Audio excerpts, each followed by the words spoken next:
Сәлем баршаңызға, менің каналыма қош келдіңіздер. Сіздермен бірге Айпана. Бүгін сіздермен өзімнің каналымда өте дәмді бір жасағаннан шығатын хачапури по-мигрельскийдің толықтай рецептімен бөлісетін боламын. Соңына дейін менімен бірге болыңыздар. Ең алдымен ыдысымызға жылы суымызды және де жылы сүтімізді құйып, шым-шым тұзымызды және де шекерімізді қосып, және де ашытқымызды қосып, жақсылап сұйық массамызды дайындап алатын боламыз. Және де сұйық массамызды дайындап алғаннан кейін електен өткізе отырып, ұнымызды қосып, қамыр илейтін боламыз. Ұнымызды екі бөлікке бөле отырып қамырды илесеңіздер, қамырларыңыз өте жұмсақ болып, ашығанда да өте жақсы көтерілетін болады. Дәл осылай қамырымыз осылай біріккеннен кейін 2 столовый ложка сұйық майымызды құйып, тағы да үстінен бірнеше қайтара илеп жеріп, бетін жауып, 1 сағатқа қалдыратын боламыз. Осылай біздің қамырымыз көтеріліп ашығаннан кейін қолымызды майлап жеріп, қамырымызды алып, жаюға кірісетін боламыз.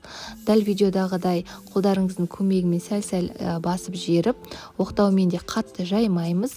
Осылай орташалау етіп жайғаннан кейін теркадан алдын ала өткізілген сырмен мен аздаған укроп қосып жердім, дәмі ерекше болу үшін. Осылай алдын ала дайындап аламыз. Және де сырымызды ортасына салып, қамырдың аздаған бөлігін бетіне себу үшін алып қаламыз да, қалған бөлігінің барлығын ішіне осылай орналастырып, қамырымызды түйетін боламыз. Осылай қолдарыңыз көмегімен басып жеріп, енді осылай үстінен оқтаумен жаятын боламыз. Мен үйде көп адам болғандықтан, мен үлкен етіп жасадым бұл хачапуриді. Сіздер дәл осы қамырды екіге бөліп, жұқа етіп жайып жасасаңыздар да болады. Мен үлкендеу етіп бірден жасап жердім. Дәл солай екіге бөліп жасасаңыздар да болады. Дәл осылай үлкен етіп жайып алғаннан кейін духовкада пісіретін табамызға орналастыратын боламыз. Табамыздың астына міндетті түрде пергаментный бумага төсеп барып орналастырыңыздар.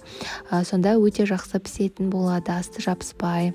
Дәл осылай шет-шетін бәрін жүндеп алғаннан кейін бетіне жұмыртқаның сары уызын жағып шығатын боламыз. Шұқалатып, жұмыртқаның сарысын жағып болғаннан кейін ортасын аздап тесеміз да пышақтың көмегімен жаңағы алып қойған сырымызды жаңағы осы хачапуриміздің үстіне сеуіп шығатын боламыз.